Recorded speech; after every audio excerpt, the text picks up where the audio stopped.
I'm on. All right, I've just spotted 3. That is amazing.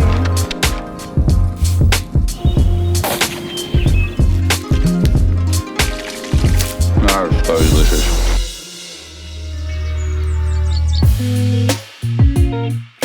On today's masterclass, I am going to be teaching you how to butterfly a King George Whiting. There's a couple of fish that we can sub in there. If you're living inland, I'd use a trout. If you can get your hands on the King George Whiting, I think they're a phenomenal fish. Flathead tails you can use to do this one as well. I've just got a bone out technique for a fish where I keep it as a whole fish. It's really great for the barbecue where I can make a really nice crispy skin. I seem to be doing this all the time at the moment. Like, this is the only way that I'm really cooking fish.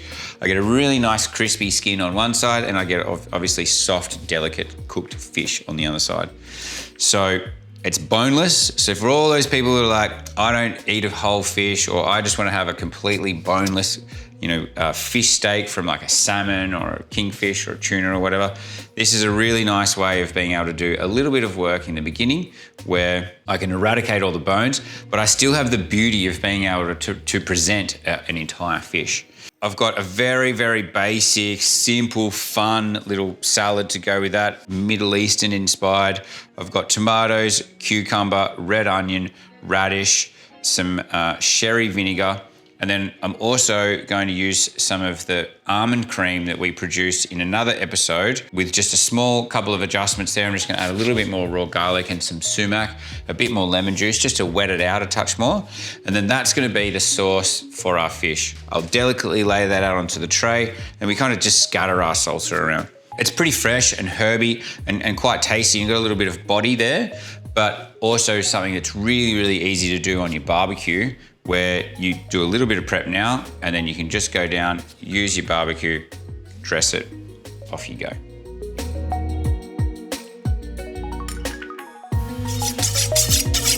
So this is another one where having semi-reasonable knife skills is going to really go a long way. If we can cut all our stuff nice and even, it's going to present quite well. If it's all wonky and cut with a bloody steak knife that you got off Danos Direct or some other shit show on TV, it's probably going to look a bit crap. So I'm just going to make sure that my knives are nicely sharp, because that's the key here. I'm just going to start off with some red onion.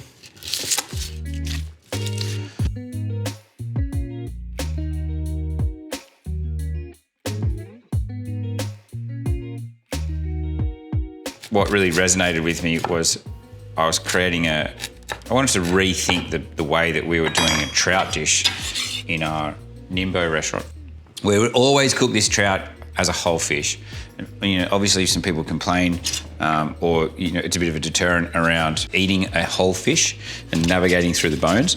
So I thought, okay, well, I'll take a little bit of that feedback. I'll try and make something that's a little bit more approachable, easier to eat, and a bit of fun. So yeah, I started playing with it there, and then you realise there's a treasure trove of fish that are available that you can run this same program with, or same technique with. So just run your knife over your chilies. Chili can be a little bit confronting at times. Now, typically speaking, you'd like slice your radishes really thinly, but they're also really cool just to run as a dice. Working with a radish, like obviously it's a bit fiddly, and to throw them on a mandolin is obviously a lot easier, but I really like the peppery element that it brings, and I also like having them as these little square bombs that go off in your mouth. So we're going to make a dressing with this with tomato and cucumber, which will really complement it well, but I'm going to dress that with a sherry vinegar. So like a really sweet, really pungent vinegar. So it's going to bring a pretty solid game.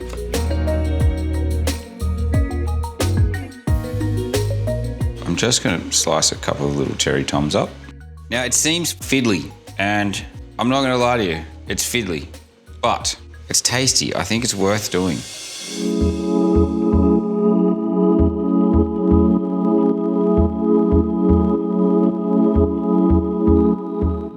the center of the cucumber out, because see that? It's pure moisture. It's tasty, but it's just too much moisture. So I want to mitigate my moisture content, and I want to make sure that everything that I'm introducing to it is really, really tasty. So I'm going to bring a fat using my olive oil, and then I'm going to bring some acid using my vinegar, and then I'm going to round that out with some salt and pepper.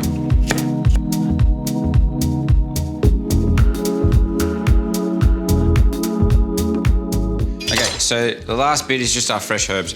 Now, you can run a knife over them if you want.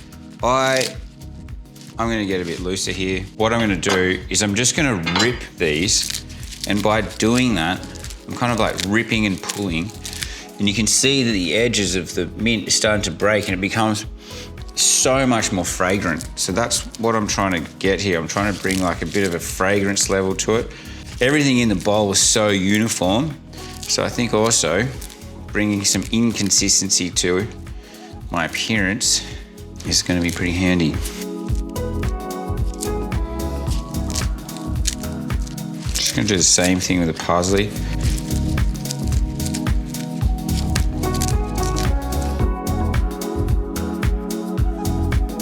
That's the mint and parsley component. I'm just gonna add a little bit of lemon juice to that, and then I'll let that set aside. I'm not gonna put any salt in there until I'm just about to serve, because the moment I'm introduce salt into my vegetables, it's going to start to dehydrate my veggies, and all the water will start to leach out of them, and I get a really wet and runny sauce, and that's not what I'm looking for. But I'm happy to put a little bit of lemon juice in there now. The last step before we go outside is going to be just making some adjustments to our almond cream to give it a little bit more of a Middle Eastern feel. So we've obviously got a really nice base with our heavily roasted almonds. What we're going to do is just add a touch more raw garlic to that, and some sumac, and a little bit of lemon juice. So all I need to do now is make some adjustments to my almond cream.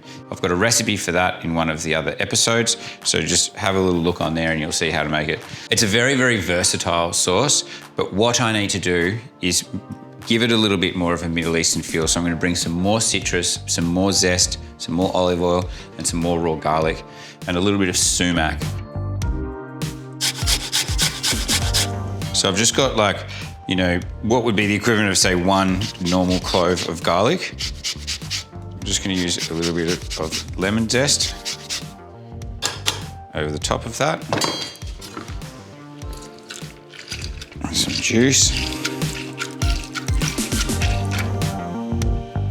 Bit of a splash of olive oil. And some sumac. Just give that a little bit of a mix around, and that's what we're going to flick over the top of our fish. So we can just let that set aside for a little bit. And now I am going to show you how to debone a King George Whiting. Right now, I'm about to embark on the journey of filleting a fish. One of the things I really like about butterflying a fish like this is that I'm able to use the whole fish, and I get a beautiful presentation. As you can see, if I was just to fillet this fish, like I'm only gonna have like a couple of fish fingers, you know, like there's not going to be a lot. There's so much wastage attached to it.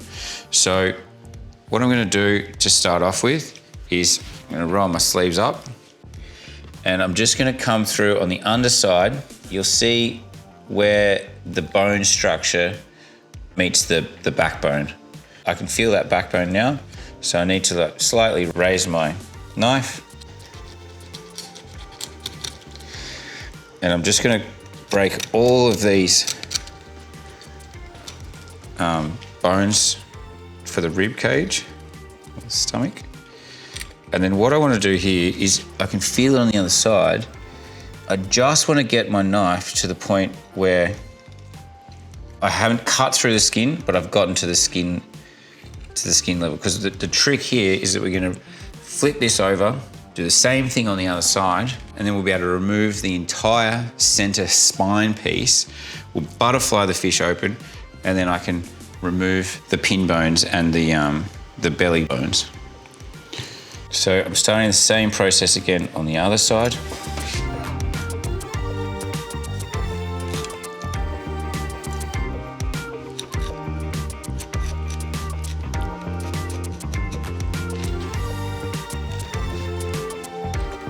And just take your time when you're doing this. You do not want to waste this fish because it is insanely tasty.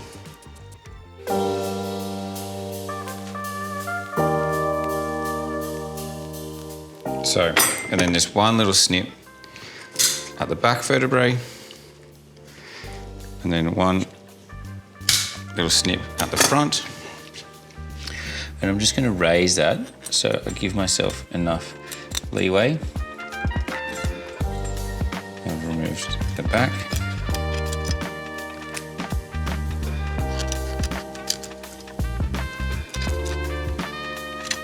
And then I remove the front. So now I have the center bone has been removed, the spine has been removed, sorry. And all I need to do here is take out these belly bones, rib cage.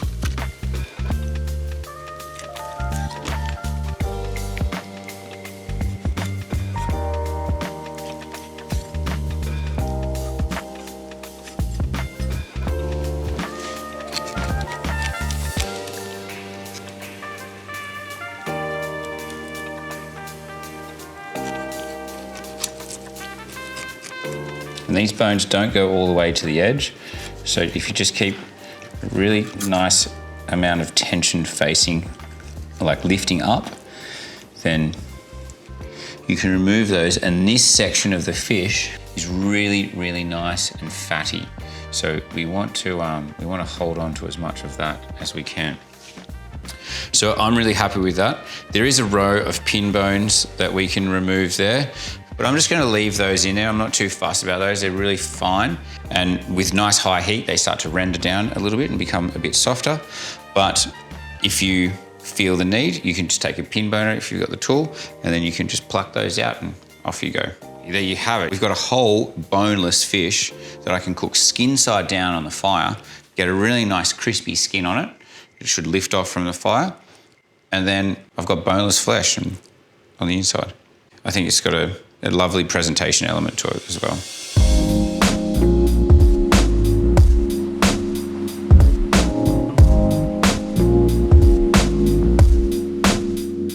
All right, let's do this. So we're at our barbecue. We've got a nice little bit of heat here. I've brought my condiments down. So all I need to do here is I'm going to oil up my fish and season them,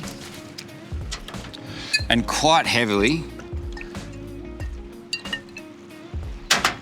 So, give that a good hit of some salt.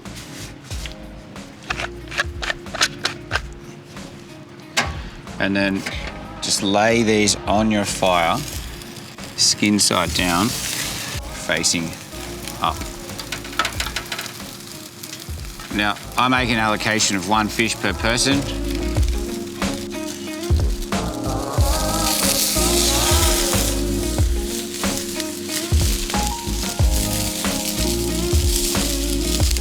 Good. Mama!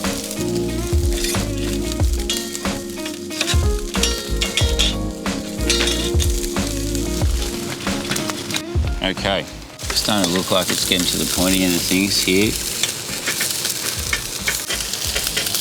That one needs a little bit more. When I'm doing the fish, I really like using a metal tray because I can flip my fish. I don't even really need to think about cooking the underside of it. And I can just use the tray, wave that over the fire, and I'm finished.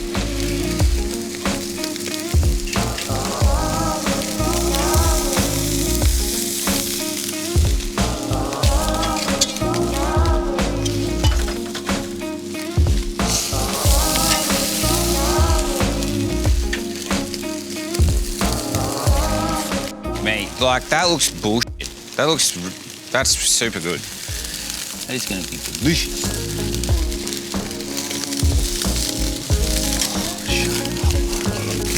So just be careful when you're manipulating them around.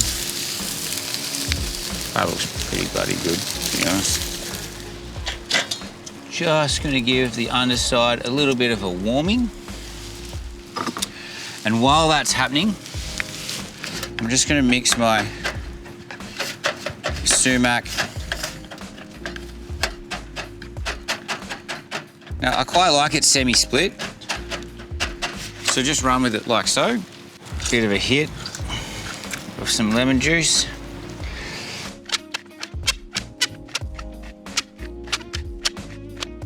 And we're just going to dress this baby up.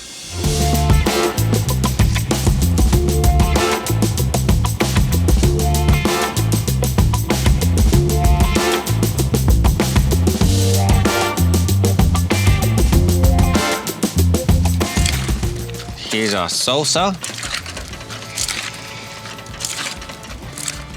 Nice and vibrant. Yep. All right, we've got a couple of small steps to finish these off. I'm going to use some of the piri piri dry spice that we have at the ducks. These have already been roasted off, so I don't need to cook these at all. And also, I don't want to bring too much heat because I don't want any of my spices to start to go bitter. Next step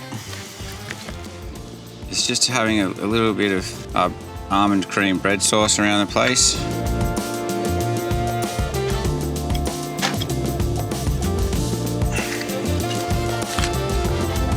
And then we're just going to finish that off with a bit of our salad.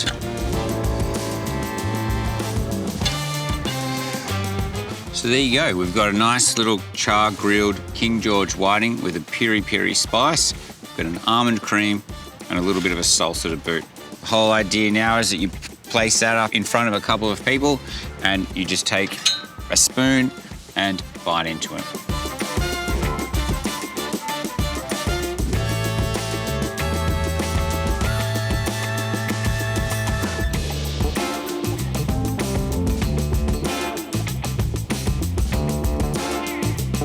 That is so delicious.